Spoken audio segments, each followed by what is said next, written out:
When you are told that if you should believe President William Ruto at your own risk, those are ones that you shouldn't take for granted as a politician, as a man who follows the politics of the Republic of Kenya. Currently, Musalia Mudavadi is a man on a tight leash and is a man on a corner.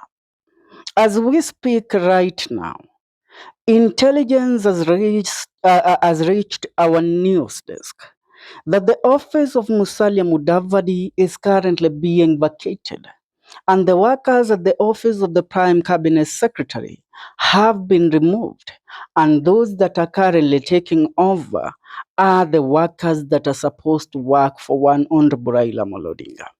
According to the intel that we have received, the renovation of the office of the Prime Cabinet Secretary is currently being made in the likeness of one Raila Amolo Odinga. Now, Musalia Mudavadi is a man that played a very, very, very foolish move by deciding on the way forward on how he will associate himself with President William Ruto. And the final nail to his coffin in the politics of the Kenya Kwanza administration is when Musalia Mudavadi took the step of dissolving his political party, the Amani National Congress, and merged it with the UDA party. President William Ruto was on the verge of making the whole parties under the Kenya Kwanza affiliation to merge and to all fall under the umbrella of the UDA party to make the Kenya Kwanza coalition a one-party coalition, which is the UDA party coalition. And Musalia Mudavadi was so naive. He thought that President William Ruto will be an angel to him and will deliver everything to him. But the political cards are currently playing in favor of one Honorable Raila Odinga. And Raila Odinga, after recently signing the pact between him and President William Ruto, remember, Raila did not give his final signature to William Ruto after the agreement was unveiled. William Ruto was the one that signed that agreement last week on Friday. And Raila Odinga is supposed to sign or to put the final signature in the said MOU pact on 23rd of March this month. That is next week. That is when Raila Odinga is supposed to put his signature there. The reason why Raila Odinga could not put his signature on the MOU is because he knows if he would put that signature, that means he would have shielded his ambition, and that means he would have curtailed himself from even asking for more from President William Ruto. Now, to make President William Ruto deliver to Raila Odinga, Raila made sure that William Ruto sees that there is a possibility of the agreement, so sign it. Me, I will sign after you have delivered this and that and that. And the first agreement and the first request from Raila Odinga was the office of the Prime Cabinet Secretary to be vacated and Musalia Mudavadi to be relegated to hold the office of the Minister of Foreign Affairs, to leave the office of the Prime Cabinet Secretary to Raila Odinga. And also, Raila Odinga asked to occupy and also take up the role, an additional role to the role of the Prime Cabinet Secretary of the Prime Minister, an additional role as the Cabinet Secretary of Public Service, which is an office or a docket that is currently held by one Justin Muturi.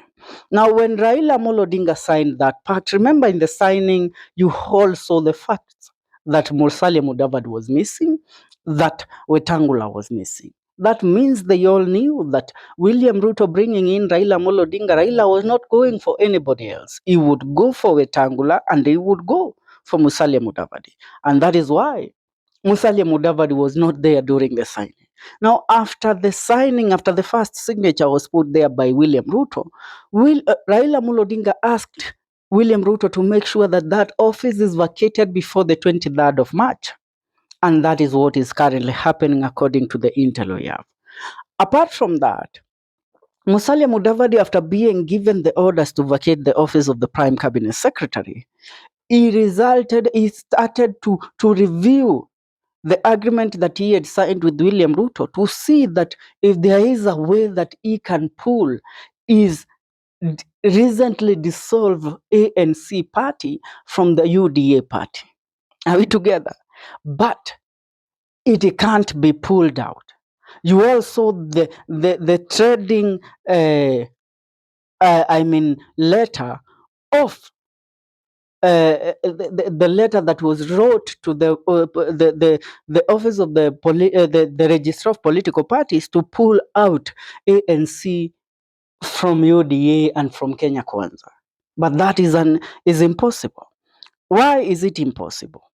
Now, according to a recent publication, Musalia Mudavadi is now partyless. Chama imemezwa na kasongo. This is the reason why. Gazette notice number 3449, which was publicized on 7th of March, stated this. According to the Political Parties Act, Cap 7D, it is stated, voluntary dissolution of Amani National Congress. Pursuant to Section 9 and 34C of the Political Parties Act, Cap 7D and Paragraph 22 of the second schedule to the Political Parties Act, it is notified for the information of the general public that number 1 or A, Amani National Congress ANC at its Special National Delegates Congress on Friday, which was on 7th February 2025, resolved to voluntarily dissolve in line with the ANC party constitution. B, the Amani National Congress ANC stands dissolved, dated the 7th of March 2025. And Derito, Registrar of Political Parties, signed the said act. Now that is something that you should currently come to agree with me. Now, Musalia Mudavadi has no interest in occupying the highest office. His actions have spoken louder than words. Why dissolve your own house when you have ambitions? And that is a question that Natembeya has always been asking. Natembeya has been very true about the war Weta and Musalia. Kazi ni kutetea tumbo zao, not the people of Western. The Mulembe nation should wake up and align with leaders who will put their interest first. That is everything that one George Natembeya, the governor of Trans Nzoia, has been asking.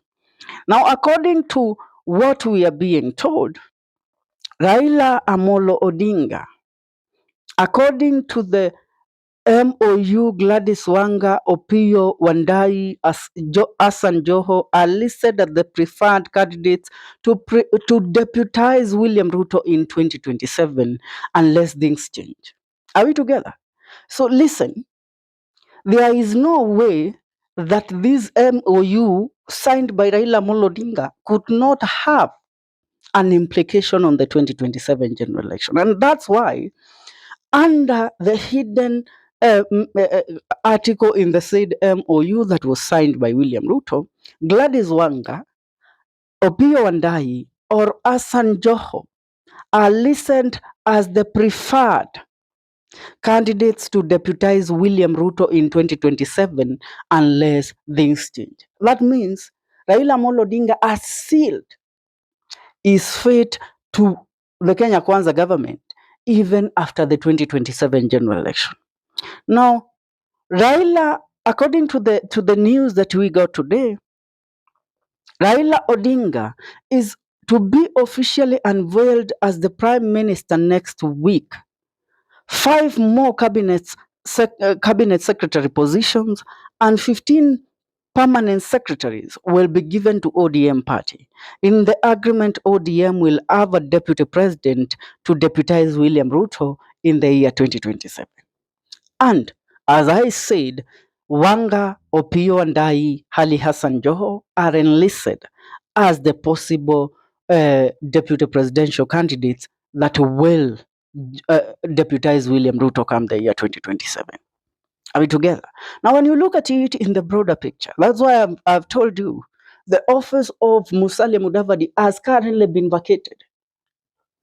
It's just a matter of revealing that, you know what, this office belongs to Raila Odinga, and Raila Odinga has taken over as the Prime Minister of the Republic of Kenya. Musalia Mudavadi will be relegated to the office of the Minister of Foreign Affairs, and he can continue serving there because he has no bargaining power. He dissolved his party. He tried to claim it back.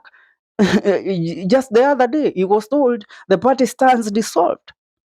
Are we together? Now, when it comes to Moses Wetangula, you will discover that Moses Wetangula has remained to be an underdog that plays very wise politics in the Republic of Kenya.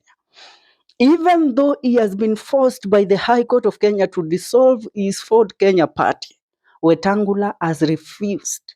Amesema can cheat, can die.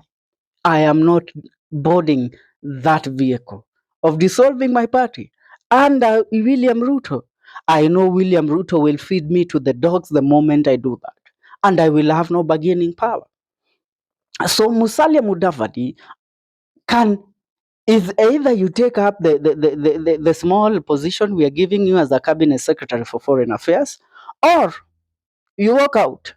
What influence do you have? Your party is dead. According to the agreement you signed, your party is dead and buried. Are we together? But for Weta, if he is removed there as the Speaker of the National Assembly, he is protected under the MOU that he signed with William Ruto. Are we together? So he can even sue William Ruto for violating the MOU that he signed, because the MOU was seen and was publicized and was given to the office of the Registrar of Political Parties. So there is no way Ruto anaweza ruka Weta. But for Mudavadi, it's done and dusted. And according to the intel we have, these are the names that are currently being considered for cabinet slots. One, Sifuna. Wale wanadhani Sifuna anaenda, mujiandae. Peter Munya, Matiang'i, Raphael Tuju, and Bosire. Ngoja utayasikia. I told you earlier. Now it's about time you understand the truth. Subscribe.